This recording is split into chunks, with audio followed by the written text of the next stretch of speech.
Hello बच्चों, कैसे हैं आप लोग। मैं हूं दिशा और आज की इस वीडियो में मैं आपके लिए लेकर आई हूं केमिकल रिएक्शंस एंड इक्वेशंस के मोस्ट इम्पोर्टेंट क्वेश्चंस।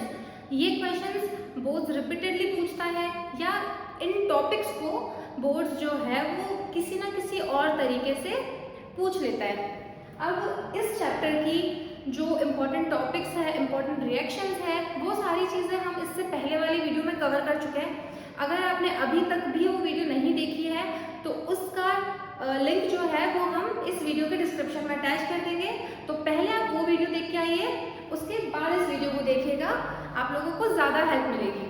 तो स्टार्ट करते हैं। अब ये है हमारा पहला question. Electrolysis of water is a decomposition reaction. The mass ratio of hydrogen and oxygen gases liberated at the electrodes during electrolysis of water is. ये हमारा MCQ टाइप क्वेश्चन है जो 1 मार्क में आता है। अब यहाँ पे इलेक्ट्रोलाइसिस ऑफ वाटर की बात कर रखी है बेटा। सबसे पहले तो आपको ये पता होना चाहिए कि वो डिकम्पोजिशन रिएक्शन होती है। कौन सा डिकम्पोजिशन? इलेक्ट्रोलाइटिक डिकम्पोजिशन रिएक्शन, ठीक है। क्योंकि कितनी बार ना टाइप ऑफ रिएक्शन में भी पूछ लेता है वो कि बताओ कि ये कौन सा टाइप ऑफ रिएक्शन है।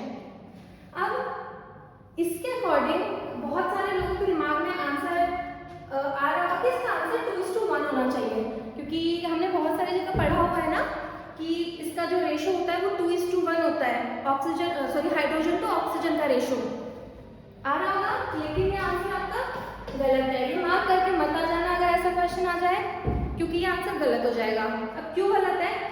यहाँ पे आपको इस चीज को बहुत ढंग से पढ़ना है।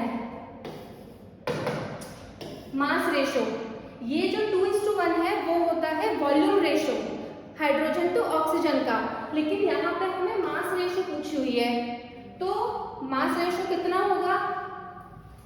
अब देखो, हाइड्रोजन का मास होता है हमारा कितना?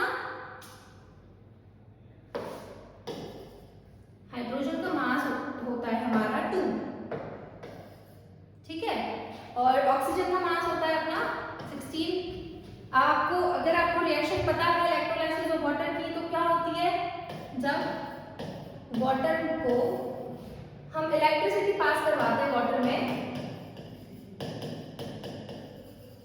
ठीक है, तो ये H2 और O2 में टूट जाता है। अब इसको हम बैलेंस भी कर लेते हैं। अब हाइड्रोजन का मास हमारा 2 था और ऑक्सीजन का 16, क्योंकि यहाँ पे 2 आइटम्स है तो इसका हमें 16 × 2 करना पड़ेगा, और यहाँ पे हाइड्रोजन के जो मास है वो 2 × 2 हो जाएगा 4। इसको हम करेंगे तो इसका जो मास रेशियो है वो आ जाएगा 1:8, ठीक है। इसका यहाँ आंसर जो होगा वो 1:8 होगा, क्योंकि इनका जो मास रेशियो होगा वो 1:8 होगा हाइड्रोजन टू ऑक्सीजन का। यहाँ पे इसका आंसर भी दे रखा है, देखो ये रिएक्शन होती है जो मैंने आपको पहले बता दी कि H2O को जब इलेक्ट्रिसिटी पास करवाते हैं तो वो डिकम्पोज हो जाती है हाइड्रोजन और ऑक्सीजन में, ठीक है। इसमें 2-3 तरह के क्वेश्चंस बन सकते हैं। पहली चीज वो पूछ सकता है वॉल्यूम रेशियो जो कि 2:1 होता है, ठीक है। दूसरी चीज पूछ सकता है मास का रेशियो, जो कि इसने पहले वाली क्वेश्चन में पूछा था। थर्ड चीज क्या पूछ सकता है, जो कि इसका फेवरेट क्वेश्चन है, वो है कि कौन सी गैस कैथोड पर रिलीज होती है और कौन सी गैस एनोड पर रिलीज होती है। ये जो है ये चीज कि कौन सी गैस कहाँ रिलीज होती है, तो जो ऑक्सीजन है हमारी वो आपको पता होना चाहिए कि ऑक्सीजन गैस एनोड पर रिलीज होगी और जो हमारी हाइड्रोजन गैस है वो कैथोड पर रिलीज होगी। ये बेसिकली एक एक्टिविटी है एनसीईआरटी की और इससे बोर्ड्स में बार-बार क्वेश्चन आ जाता है, ठीक है। तो ये 3-4 टाइप के क्वेश्चन है जो इस पार्ट से या इस टॉपिक से बोर्ड्स पूछ सकता है। अब हम आते हैं अपने अगले क्वेश्चन पे। देखिए नेक्स्ट हमारा क्वेश्चन है कि व्हेन लेड नाइट्रेट पाउडर। अब लेड नाइट्रेट से आपको इसका फॉर्मूला याद आ जाना चाहिए। क्या होता है? PbNO3 होल ट्वाइस, ठीक है। लेड नाइट्रेट को जब हीट किया जाता है बॉइलिंग ट्यूब में तो आपको क्या ऑब्जर्व होगा, ठीक है। यहाँ पे आपको 4 ऑप्शन दे रखे हैं, brown fumes of nitrogen dioxide, brown fumes of lead oxide, yellow fumes of nitrogen dioxide या फिर brown fumes of nitric oxide. अब हमें ये इसके लिए हमको ना रिएक्शन आनी चाहिए, जो कि बहुत इंपॉर्टेंट रिएक्शन है, जो मैंने आपको जब हमने इसकी थ्योरी पढ़ी थी तब भी बताया था कि ये रिएक्शन तो पक्का इसमें से कुछ ना कुछ क्वेश्चन आ ही जाता है। जब हम लेड नाइट्रेट को डिकम्पोज करते हैं किसकी प्रेजेंस में, हीट की प्रेजेंस में, ये थर्मल डिकम्पोजिशन रिएक्शन होती है, ये भी आपको पता होना चाहिए। इसको जब डिकम्पोज करते हैं तो हमारा लेड ऑक्साइड बनता है, साथ में नाइट्रोजन डाइऑक्साइड बनता है और ऑक्सीजन गैस रिलीज होती है। ठीक है, अब इसको बैलेंस करो, सबसे इंपॉर्टेंट चीज है। इसकी बैलेंसिंग थोड़ी सी टफ है, अगर आपको याद नहीं, मतलब अगर आपको नहीं बैलेंस करना आ रहा है ना तो आप इसको याद रख सकते हो डायरेक्टली 2 2 4। ठीक है, क्योंकि ये बहुत बार पूछ लिया जाता है तो आप वहाँ पे बैलेंस करने में अपना टाइम वेस्ट कर रहे होंगे, उससे बेटर है कि आप इस चीज को डायरेक्टली याद रख लो। ठीक है, तो अब यहाँ पे ना ऑप्शंस में दे रखा है कि किस कलर की फ्यूज निकल रही है, होगी किस चीज की। आपको पता है कि यहाँ जो पीबीओ बनता है वो येलो कलर का सॉलिड बनता है। ठीक है, यहाँ जो ये गैस निकलती है नाइट्रोजन डाइऑक्साइड, ये हमारी ब्राउन कलर की निकलती है। तो इससे आंसर हमें पता चल गया कि brown fumes of nitrogen dioxide जो है वो बनेगी यहाँ पे। ठीक है, देखिए यहाँ पे इसका आंसर दे रखा है और ये केमिकल रिएक्शन जो हमने भी डिस्कस कर ही ली। अब हम आते हैं अपने नेक्स्ट क्वेश्चन पे। देखो ये जो एक्स वाई वाले क्वेश्चन है ना, ये बहुत आते हैं और हो सकता है ये एमसीक्यू में पूछ ले, या हो सकता है कि ये 2 मार्क्स 3 मार्क्स के क्वेश्चन में पूछ लिया जाए। क्या क्वेश्चन है कि ये एक केमिकल इक्वेशन आपको गिवन है और इसमें आपको इनके एक्स वाई जेड कोफिशिएंट्स बताने हैं। अगर आपके पास ऐसा कभी क्वेश्चन आता है ना बच्चों, तो एक मेथड बताया जाता है इसको करने का कि आप इक्वेशंस बनाओ और इसको सॉल्व करो।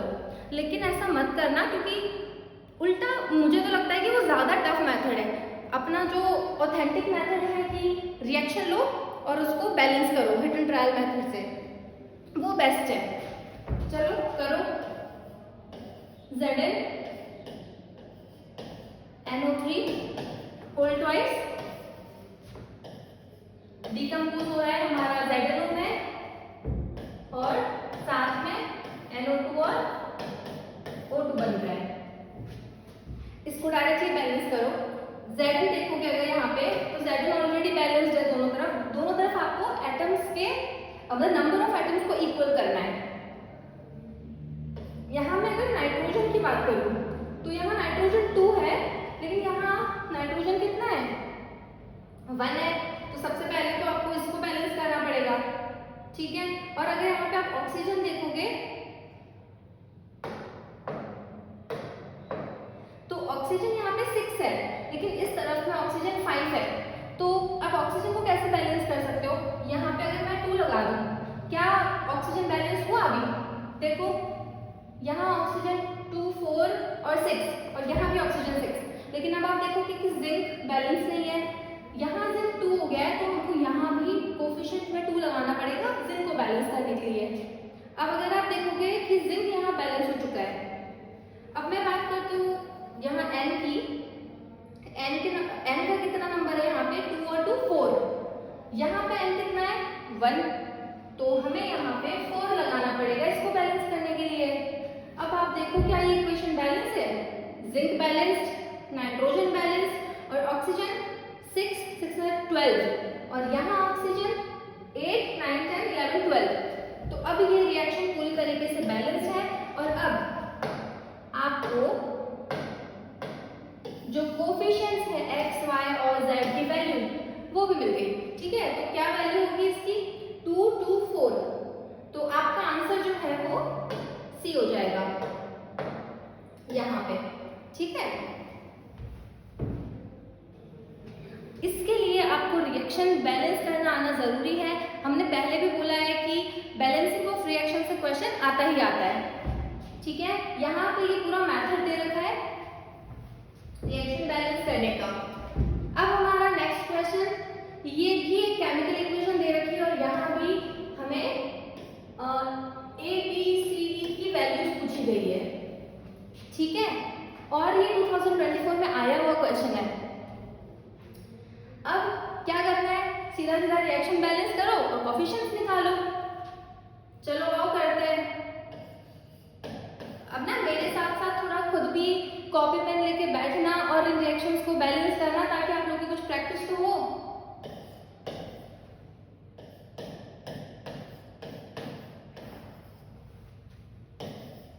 एल्यूमिनियम क्लोराइड और H2। अब देखो बैलेंस करो एटम्स को। सबसे पहले एल्यूमिनियम को देखो, यहाँ पे 2 है, यहाँ पे 1 है, ठीक है। यहाँ 2 है, यहाँ 1 है, तो यहाँ मैं 2 से मल्टीप्लाई कर देती हूँ। Aluminium balanced. अब मैं क्लोरीन की बात करूँ, यहाँ मेरे पास 1 है, लेकिन राइट हैंड साइड में मेरे पास क्लोरीन है 3 × 6, तो यहाँ मुझे 6 कोफिशिएंट लगाना पड़ेगा। क्लोरीन मेरा बैलेंस हो गया है, एल्यूमिनियम मेरा बैलेंस हो गया है। अब अगर मैं देखूँ यहाँ पे हाइड्रोजन को, तो हाइड्रोजन मेरा 6 है इस तरफ में, लेकिन राइट हैंड साइड में तो मेरे पास 2 ही है, तो मुझे यहाँ पे 3 से मल्टीप्लाई करना पड़ेगा। अब मेरा हाइड्रोजन बैलेंस है। अब अगर मैं ऑक्सीजन को देखूंगी तो यहाँ मेरे पास ऑक्सीजन 3 है और यहाँ पे ऑक्सीजन 3 है। अभी हमारा ये रिएक्शन बैलेंस हो गई। तो अब आप इसकी कोफिशिएंट्स चेक कर लो। आपके पास है A, B, C, D, सबकी वैल्यू आ चुकी है। क्या क्या है वैल्यूज, यहाँ पे 1 आ जाएगी, कुछ नहीं है तो 1, 6, 2 और 3, 1, 6, 2 एंड 3। तो आपका इसका आंसर जो है वो A हो जाएगा। तो बैलेंसिंग ऑफ केमिकल रिएक्शन एक बहुत इंपॉर्टेंट टॉपिक है, बार बार मैं ये रिपीट कर रही हूँ, तो इसको आप बहुत अच्छे से प्रैक्टिस करो, सॉल्व करो। जितनी रिएक्शंस हो सकती है उतनी रिएक्शंस प्रैक्टिस करो। नेक्स्ट हमारा जो क्वेश्चन है, यहाँ पे हमें ना एक सेट ऑफ रिएक्शंस दे रखी है। यहाँ पे हमें कुछ 4 रिएक्शंस दे रखी है और ये बोला हुआ है कि the cases in which new products is form. Basically इस क्वेश्चन में ये पूछा गया है कि कौन सी रिएक्शन फीजिबल है। फीजिबल का मतलब, फीजिबल मतलब कि कौन सी रिएक्शन हो पा रही है, कौन सी रिएक्शन नहीं हो पा रही है। अब कैसे पता चलेगा, पहले तो ये किस टॉपिक से रिलेटेड क्वेश्चन है ये समझ में आना चाहिए। ये क्वेश्चन हमारा डिस्प्लेसमेंट रिएक्शन का है, सिंगल डिस्प्लेसमेंट रिएक्शन का। अब जब सिंगल डिस्प्लेसमेंट रिएक्शन क्या होती है, ऐसी रिएक्शंस जिसमें एक more reactive metal least reactive metal को अपने सॉल्यूशन से डिस्प्लेस कर देता है। अब कौन सा लीस्ट है, कौन सा मोर रिएक्टिव है, इसके लिए तो हमें रिएक्टिविटी सीरीज आनी चाहिए। अगर नहीं आती है तो उसको याद करो किसी भी तरीके से, ठीक है। देखो यहाँ पे ये हमारी रिएक्टिविटी सीरीज है, इसको आपको याद करना ही है, क्योंकि तभी आपसे डिस्प्लेसमेंट रिएक्शन के क्वेश्चंस सॉल्व होंगे। हमारा जो क्वेश्चन था क्या था, कौन सी रिएक्शन हो सकती है, कौन सी नहीं हो सकती है। अब अगर मैं बात करूं CaSO4 और एल्यूमिनियम की, क्या ये रिएक्शन हो सकती है? ये रिएक्शन नहीं हो सकती है, क्योंकि एल्यूमिनियम जो है वो Ca को डिस्प्लेस नहीं कर पाएगा CaSO4 से, क्योंकि ये जो है ये ज्यादा रिएक्टिव नहीं है कैल्शियम से, ठीक है। देखो इधर एल्यूमिनियम जो है वो कैल्शियम के नीचे आ रहा है, इट मीन्स ये ज्यादा रिएक्टिव नहीं है, ये तो रिएक्टिविटी सीरीज में नीचे आ रहा है, तो ये रिएक्शन नहीं हो पाएगी। नेक्स्ट हमारा है CuSO4 और Ca, जो कैल्शियम है, एक मिनट, ठीक है, जो कैल्शियम है वो रिएक्टिविटी सीरीज में कॉपर से ऊपर आता है, इट मीन्स वो ज्यादा रिएक्टिव है कॉपर से, तो ये कैल्शियम जो है वो CuSO4 से Cu को रिप्लेस कर देगा और CaSO4 बना लेगा और कॉपर जो है हमारा अलग से निकल जाएगा। इट मीन्स ये रिएक्शन जो है वो पॉसिबल है। अब हम अगर थर्ड रिएक्शन की बात करें FeSO4 और CuP, अब बताओ रिएक्टिविटी सीरीज में दोनों में से कौन सा ऊपर आता है, कौन सा ज्यादा रिएक्टिव है? ऑब्वियसली फेरस ज्यादा रिएक्टिव है कॉपर से, तो क्या ये रिएक्शन हो पाएगी? नहीं हो पाएगी ना। जब कॉपर नीचे आ रहा है, कॉपर लीस्ट मतलब कम रिएक्टिव है फेरस से, तो ये रिएक्शन कैसे हो पाएगी? नहीं होगी, ये भी नहीं हो रही है, ठीक है। अब अगर मैं बात करूं फोर्थ रिएक्शन की, ZnSO4 और Mg, क्या मैग्नीशियम जिंक को डिस्प्लेस करेगा इस रिएक्शन से? कर देगा। क्यों?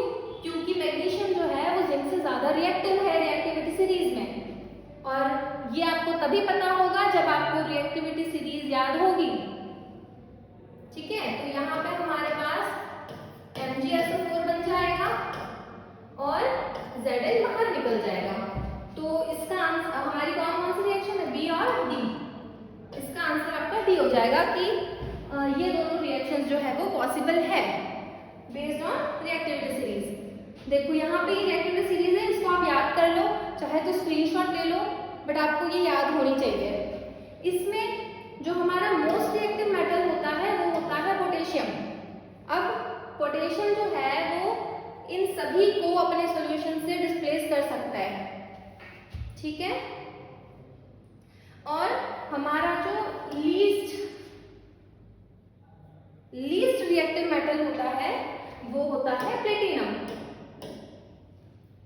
ठीक है, ये आपको याद रखना है। अब बढ़ते हैं हमारे नेक्स्ट क्वेश्चन की तरफ। ये जो है असर्शन रीजन टाइप क्वेश्चन है। बोर्ड्स में असर्शन रीजन टाइप क्वेश्चन भी आ सकता है, स्टेटमेंट बेस्ड क्वेश्चन भी आ सकता है, तो उनकी भी आपको प्रैक्टिस करके जानी है। देखिए यहाँ पे असर्शन जो दे रखा है, the following is balanced chemical equation for the action of steam on iron. हमने आयरन पे स्टीम पास करवाई है H2O गैसियस फॉर्म में, तो क्या बन रहा है? Fe3O4 क्या होता है? आयरन ऑक्साइड, और साथ में हाइड्रोजन गैस निकल रही है। ठीक है, ये एक बैलेंस्ड केमिकल इक्वेशन है। ठीक, इसका रीजन जो दे रखा है, the law of conservation of mass all is good for a chemical equation. क्या होता है law of conservation of mass? कि किसी भी रिएक्शन में मास ना तो बनाया जा सकता है ना डिस्ट्रॉय हो सकता है। मास can neither be created nor destroyed in a chemical reaction.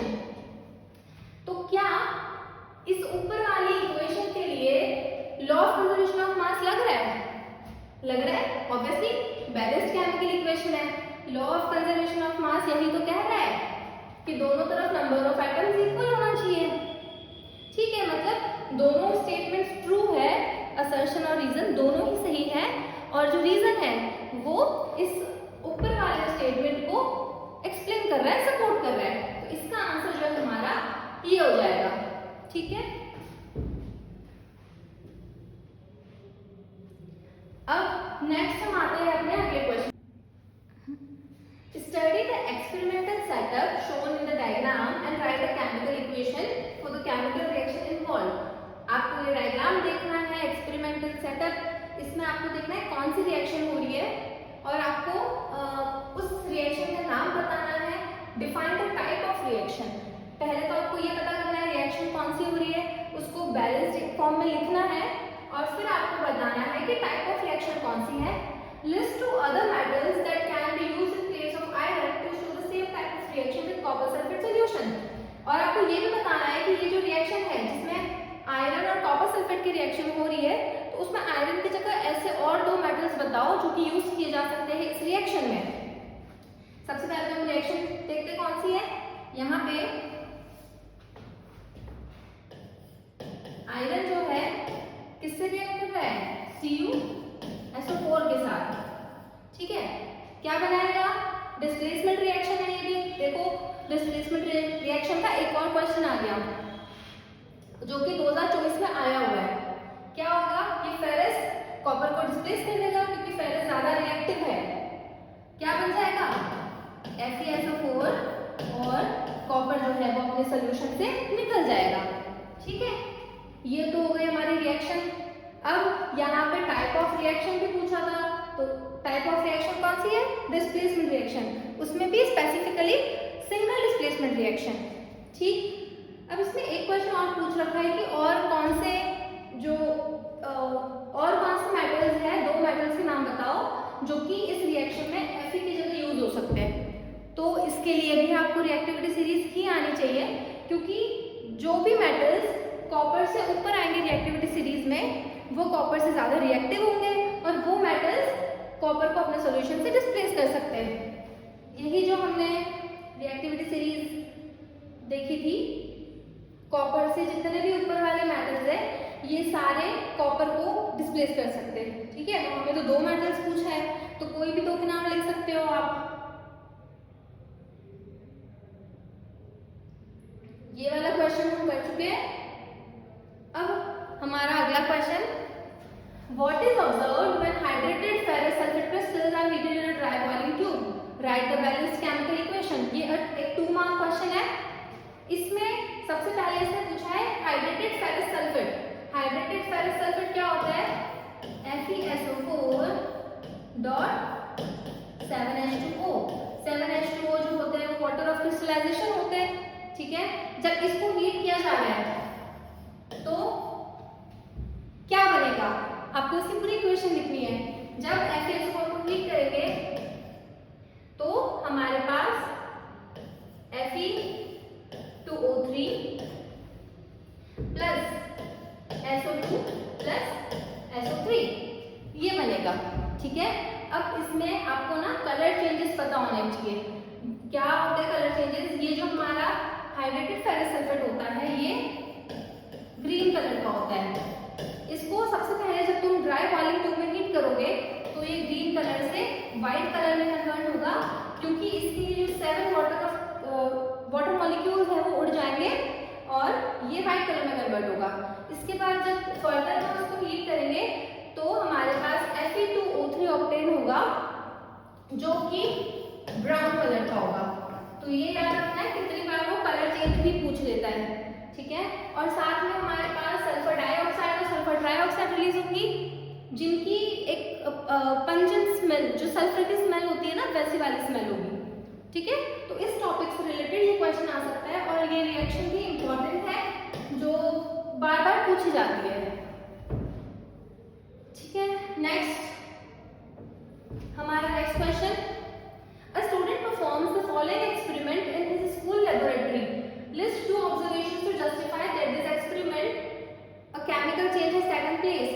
आपको ये बताना है, मतलब ये क्वेश्चन जो है ये कहाँ से आया है? कैरेक्टरिस्टिक्स ऑफ केमिकल रिएक्शन से, कि एक कुछ एक्सपेरिमेंट चल रहा है उसमें आपको पता कैसे चलेगा, क्या ऑब्जर्वेशंस होंगी जिनसे आपको पता चलेगा कि केमिकल चेंज हो रहा है या फिर केमिकल रिएक्शन हो रही है। तो क्या है यहाँ पर reaction? Zinc plus dilute sulphuric acid, dilute H2SO4। क्या रिएक्शन होगी? ZnSO4 plus H2। ये भी बेसिकली डिस्प्लेसमेंट रिएक्शन ही है वही। ठीक है, अब इसमें ऑब्जर्वेशन पूछा है कि कैसे पता चलेगा। तो अगर आप देख पा रहे हो यहाँ पे हाइड्रोजन गैस रिलीज हो रही है, तो यहाँ पे हमें हाइड्रोजन गैस के बबल्स देखने को मिलेंगे और उसका आप टेस्ट कैसे कर सकते हो? हमने हाइड्रोजन टेस्ट पढ़ा है कि हम एक कैंडल को अगर इस टेस्ट ट्यूब के यहाँ पे लेकर के आए तो वो एक पॉप साउंड के साथ बर्न होगा। क्यों? क्योंकि उसमें हाइड्रोजन गैस रिलीज हो रही है। ठीक है, तो अगर आपको हाइड्रोजन टेस्ट पूछ लिया जाए तो आप बता सकते हो। ठीक है, और अब ये तो हो गया हमारा एक ऑब्जर्वेशन कि हमें हाइड्रोजन के बबल्स दिखेंगे। नेक्स्ट ऑब्जर्वेशन क्या होगी हमारी? ये चीज आपको पता होनी चाहिए कि ये जो रिएक्शन है ये एक्सोथर्मिक रिएक्शन है। एक्सोथर्मिक का मतलब हीट रिलीज होगी इस रिएक्शन में। अगर हीट रिलीज होगी तो ये जो बीकर है ये थोड़ा सा गर्म हो जाएगा। ठीक है, ये थोड़ा सा वार्म हो जाएगा। तो ये 2 ऑब्जर्वेशंस है इस रिएक्शन की। ये इसका आंसर है, आप इसका स्क्रीनशॉट ले सकते हो, इससे आपको पता चल जाएगा कि किस तरीके से आपको आंसर को लिखना है। ठीक है, next question, what happens when lead nitrate is thermally decomposed? Second, natural gas burns in air, write balanced chemical equation। यहाँ भी आपको इन केमिकल इक्वेशंस को बैलेंस करके लिखना है। तो पहला हमारा lead nitrate is thermally decomposed, ये रिएक्शन हम अभी पहले क्वेश्चन में देख चुके हैं। इसका आंसर देख लीजिए एक बार। lead nitrate वाली रिएक्शन, lead nitrate को जब हम हीट करते हैं तो वो डिकम्पोज होकर के lead ऑक्साइड NO2 और O2 रिलीज करता है। इसका कलर हमने देखा था, ये व्हाइट कलर का होता है, PDO जो हमारा बनता है येलो कलर का होता है और NO2 की ब्राउन फ्यूम्स निकलती है। इसमें ऑब्जर्वेशन क्या है कि होगी और वो हमें दिखेंगी। नेक्स्ट सेकंड क्वेश्चन था नेचुरल गैस। नेचुरल गैस जब बर्न होगी एयर में, नेचुरल गैस जो है वो मेनली जो है वो मीथेन से कंपोज होती है। CH4 प्रेजेंट होता है उसमें, ये देखो। तो हम जब CH4 को एयर में बर्न करेंगे, एयर में बर्न करने का मतलब ऑक्सीजन की प्रेजेंस में, तो क्या होगा, CO2 प्रोड्यूस होगी, साथ में वाटर और एनर्जी निकलेगी। ये कौन सी रिएक्शन है, ये हम पहले की क्लासेस में भी पढ़ चुके हैं, अपनी जूनियर क्लासेस में। ये जो है ये कंबशन रिएक्शन होती है, ठीक है, ऑक्सीजन की प्रेजेंस में किसी भी चीज का बर्न होना, ठीक है। इसकी ऑब्जर्वेशन क्या होगी, क्योंकि यहाँ पे एनर्जी रिलीज हो रही है तो ये एक एक्सोथर्मिक रिएक्शन है जिसमें कि हीट रिलीज हुई है। और ये जो पहले वाली रिएक्शन थी इसमें आप देख पा रहे होंगे कि हमने इसको डिकम्पोज करने के लिए हीट दी है, तो इसमें हीट एब्जॉर्ब हो रही है, इट मींस ये एक एंडोथर्मिक रिएक्शन है, ठीक है। ये भी पूछा जा सकता है कि कौन सी रिएक्शन एंडोथर्मिक है, कौन सी एक्सोथर्मिक है, तो आपको पता होना चाहिए, ठीक है। हमारी last slide, thank you for attending this session. अब हम लोग इस चैप्टर के जो इम्पोर्टेंट क्वेश्चंस थे वो डिस्कस कर चुके हैं सारे के सारे। इससे पहले वाले जो वीडियो है उसमें हम सारे सब टॉपिक्स भी कवर कर चुके हैं। तो आई होप कि ये चैप्टर आपका 80 to 85% तो कवर हो ही गया होगा। और ऐसी ही वीडियोस के लिए हमें फॉलो करिए और फटाफट से हमारे चैनल को सब्सक्राइब कर लीजिए। Thank you.